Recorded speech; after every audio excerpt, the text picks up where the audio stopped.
Well, let's shift our focus now. The electric motorcycle assembler called Spiro has raised about $100 million in what is being described as the biggest funding round in electric mobility in any African nation. The African Export and Import Bank provided $75 million of that capital, with the remainder coming from a variety of private equity funds, whom of course Spiro has so far declined to identify.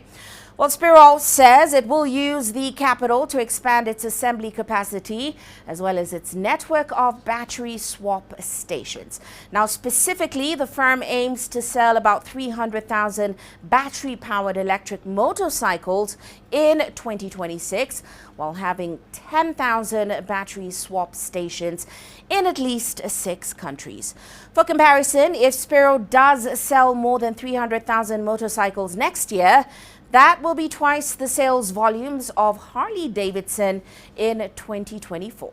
Well, CGTN's Ramanyang spoke to Gagan Gupta, the board chair at Spiro, and he started their conversation by exploring the key numbers of the enterprise. End of this year, we'll end with a top line of about $100 million, both including sale of bikes as well as swapping revenue. And we'll end up with about 100,000 bikes deployed by end of this year.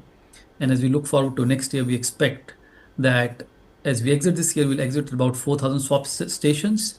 Next year, we'll have deployed additional 300,000 bikes. So on top of 100,000 bikes, we'll deploy additional 300,000 bikes next year. There'll be 400,000 bikes and close to 10,000 swap stations. When a lot of people tend to look at sub-Saharan economies, their concerns tend to come up in two main areas, right? Relatively low wage growth, relatively low wages to begin with. And then on top of that, we're also looking at a situation where energy access tends to be fairly limited. But looking at the projections that you've just given us there in terms of growth of the fleet, growth of sales and so on and so forth, it implies that you've been able to overcome at least 2 of these challenges, right? Because if you're projecting that you're going to be able to sell the better part of 100,000 units onto the roads in these African markets, how do you solve the energy problem? I think you've hit on a very important point. The way to think of it is today, first, the EV bikes, Spiro bikes that we sell are cheaper than the normal ICE bikes. So our bikes are sub $1,000 and sub markets, they're $650. So they're significantly cheaper than the ICE bikes. Secondly, the cost of operation for the riders is about 30 to 40% depending on the market cheaper than the ICE bikes. So from an overall cost ownership perspective, it's about 30 to 40% cheaper than the normal fuel bikes. And therefore, a lot of adoption happening. But I think for the adoption to happen, what is important is that you have the energy infra. And that is what we are rolling out, so that the rider does not need to worry about where he'll be able to get his battery swapping done. So as a point in case, Rwanda has over 700 swap stations. So every 5 kilometers, you'll find a Spiro swap station in Rwanda. And similar infrastructure being rolled out in Kenya and in Uganda. So that takes away the range anxiety or the anxiety where you will swap it. The third part that you talked about is how do you ensure that we have the energy? So, depending on the market, in some markets where energy is not an issue, we take it from the grid. Where there's an issue, then we have our own solar power that powers the swapping infrastructure so that energy is not an issue. And lastly, because we are now able to have built a tech platform on top of our EV bikes, because each and every EV bike on the battery is IoT tracked, we are able to bring down, or the banks are able to bring down the cost of lending significantly. So normally an ICE bike, the banks will lend anything between 40 to 70% interest rate to the riders. Using our platform, bankers and the lenders are able to lend only at 14-15% interest rate. So that's also bringing down the cost of ownership significantly. Is out of that $100 million that you've pulled together from these various investors, how much of that is going to building out the infrastructure? Because from a layman's perspective, I look at your business model and the immediate comparison that sort of comes up is Tesla, right? Because yes, I can sell you the electric car, but if you don't have the charging stations and the charging network, it becomes relatively difficult to use a vehicle, right? So how much of that capital is going to go into building out that network of swap stations and charging stations around the 7 markets you're in? So significant amount of this money is capital is going to go to build the charging infrastructure. As I mentioned, we have 1,500 swap stations already. We'll have 4,000 by end of this year and close to 10,000 by June of next year. So significant amount of the capital that we have raised is going to roll out this infrastructure.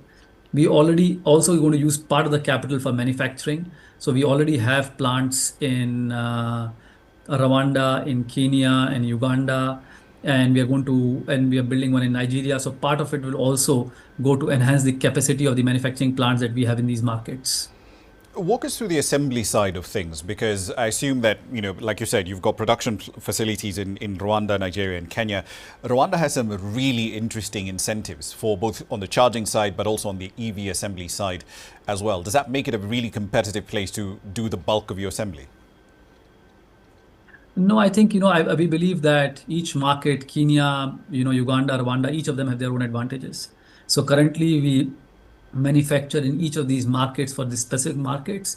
But as we go and add more value in terms of battery assembly, we look at which market we establish based on, where we can produce at most cost competitive basis. And that choice, I think, we'll make in due course. Currently, we assemble and manufacture in all the markets for the domestic market itself. Looking ahead into the future, because we've got, by some estimates, the better part of 30 million individuals are riding motorcycles around the African continent at the moment. What do you think the total addressable market is here for electric motorcycles across the continent as a whole, or at least a key market in the regions in which you're operating in? So, as you rightly pointed out, about 32 million is the bike stock, and about 3 million bikes, are newly added every year in the market. And for me, that is the addressable market. And, one of the key issues you also have with the, ICE bikes is pollution. And, when you use ICE bikes, you have pollution. Every time you put an EV bike, you save 2 tons of carbon less into the environment every year. And therefore, countries like Rwanda, which have already banned use of ICE bikes, and they only prefer EV bikes. So for me, the addressable market is really the entire 3 million bikes being sold is the addressable market. However, there'll be an adaptability curve. You'll not have adaptation over a period of overnight. As you roll out the infrastructure in markets like Rwanda, now 80-85% bikes being sold is EV bikes on a monthly basis. And we will see that happen in likes of Kenya, Uganda also over a period of time.